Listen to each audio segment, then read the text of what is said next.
Has Anna taken a turn in her life? How will it go? Let's find out. Anna and Renee remained welcome guests in Tori and Nick's home for a very long time. Thousands perished every day, and all the immortals could do was watch and wait. Nick attended meetings with the council. He brought back details of the progress that immortals had made. The evolution of man took thousands of years, but the destruction did not. News broadcasts kept Anna informed. 24-hour coverage documented the fall of an entire species. The network one chose to watch decided which version of the truth one would hear.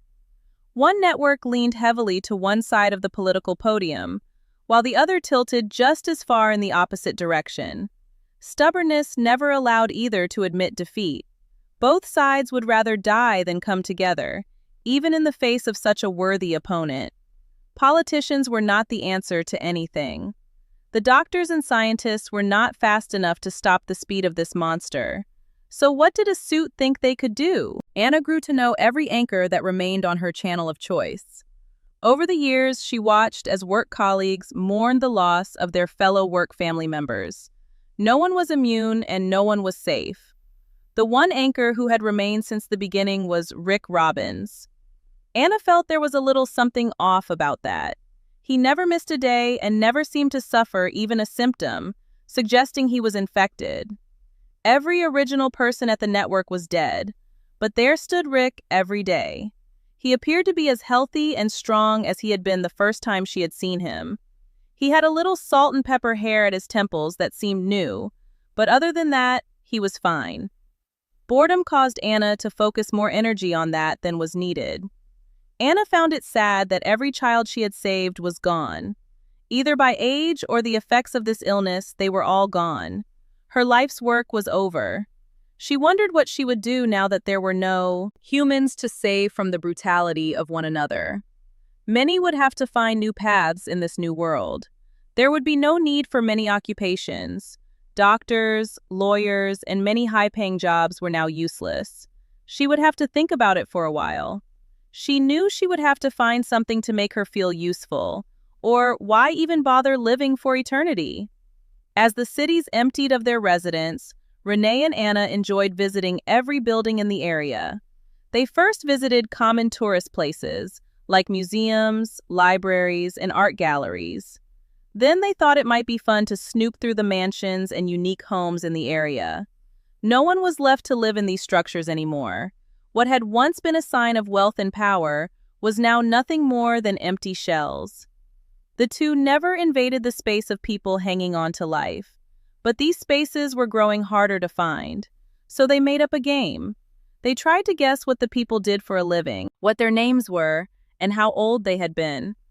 They would then snoop through all the personal items to find the answers. Anna never got it right, but Renee was surprisingly good at the game. Anna remembered where they found the last living human outside the farms. As Anna and Renee walked up into the yard, they heard someone coughing. As they opened the front door, they asked if anyone was home. They knew they were because they could smell the horrible stench of death coming from them. Anna walked down a narrow hallway to a back bedroom. Inside was a woman of maybe 35 lying on her bed. She was frail and pale as a corpse. Her eyes were closed, and her breathing was labored. "You have to get out of here, it's not safe," the lady whispered. Anna was shocked that the woman could even form a sentence, and she was impressed by the woman's concern for her safety. "You just rest now. We will be fine. We will stay right here with you, okay?" Anna said, pulling the sheet over the woman's bare leg. The woman moaned, and Anna felt so sad for her. She wished the dark gift could cure this illness, but for some reason it couldn't.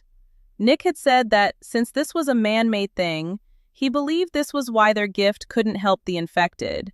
This woman deserved better than to die alone. Finding anyone alive in this world today was unlikely, and the two agreed this would probably be the last they would ever see. They would stay with her until the end.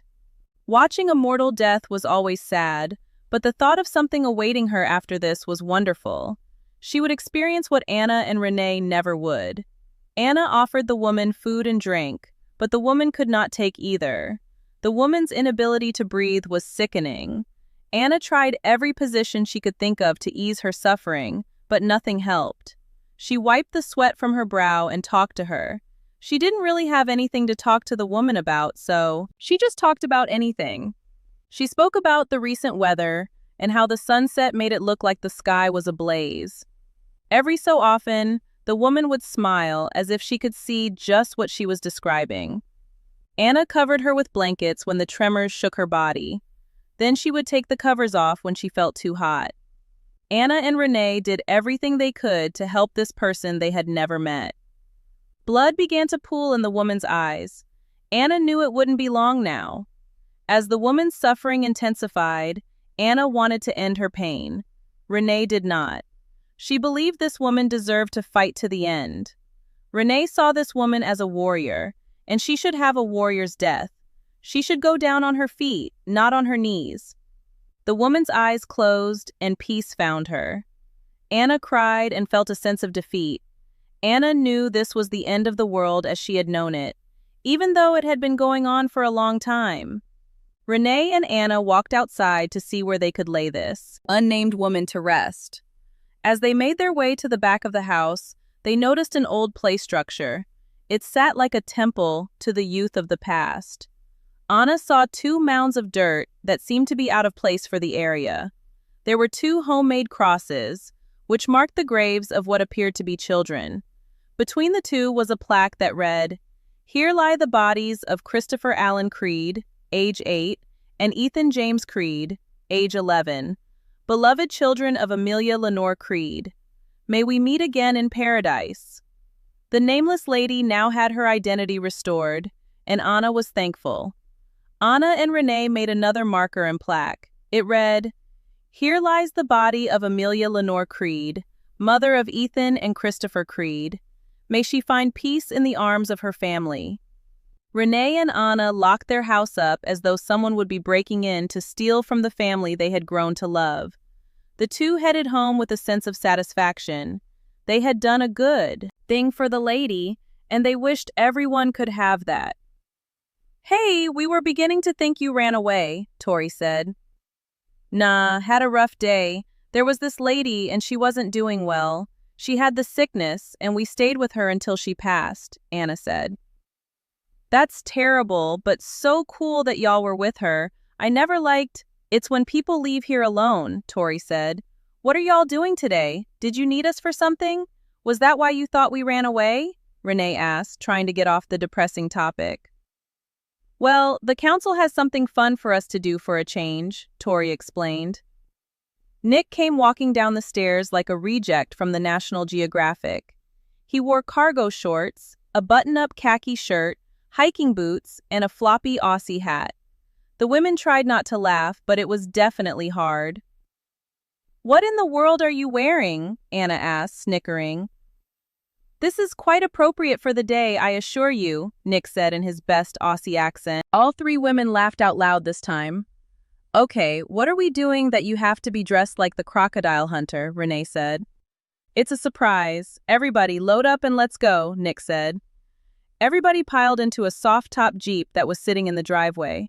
This vehicle was clearly an extension of Nick's costume for the day. The trip was short, and it didn't take long for the ladies to figure out where they were going. A half-moon-shaped sign sat lonely and abandoned on the outskirts of town.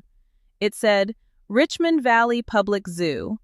Immortals had taken great care to ensure the remaining human safety by keeping the deadly predators under lock and key.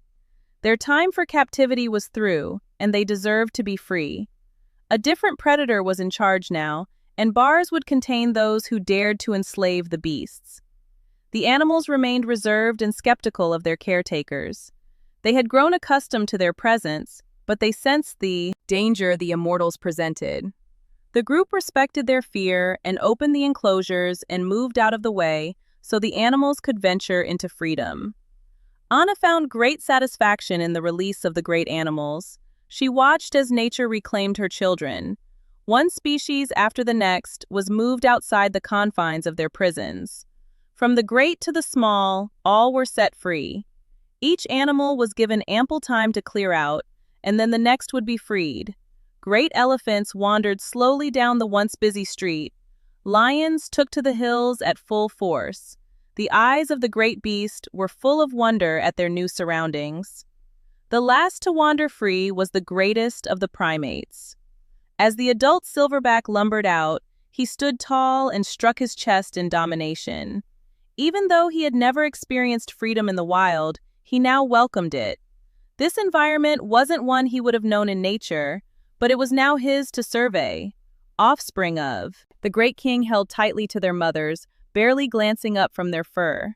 Anna couldn't help but remember the passage, "Wherever thou goest, I will follow," as the group, in single file, ventured into their new normal. Every door was disabled, and the outer gate was removed entirely, just as the council requested. It was a show of solidarity from one beast to another. Anna took a moment to let it all sink in. Everything man strove so hard to control had flipped the script in the end. Even the animals enslaved for human pleasure were the last to stand freely in the sun. Confinement was reserved for the guilty, and in this case, that was man. Certain groups of humans knew the terror of imprisonment. Some knew enslavement in the cruelest ways. However, this was not the case for all of humanity. The powerful never knew suffering, as did the weak. In a way, this seemed to be justice for all those wronged by the actions of others. The powerful and the weak were the same now. If the truth were told, there were no powerful humans left alive. The only ones who could truly survive were those who knew how to survive. To Anna, the ones who suffered injustice in life seemed to be the most resilient. They seemed to be more able to adapt to anything life presented them. Anna chose to believe that the most horrid of humanity had been erased. Those who remained were those who never stood a chance in the mortal world. The poor, the weak, and the powerless were now the ones to rebuild the human race. What a powerful breed of man this would be, sired by the very men the powerful meant to hold down in poverty and suppression. The offspring only existed for the consumption of the immortal. Anna couldn't help but cheer for the human race's success. She hoped they would be greater than they had ever dreamed. What a terrible turn that was. I wonder what this new life will be like. Until next time, bye for now.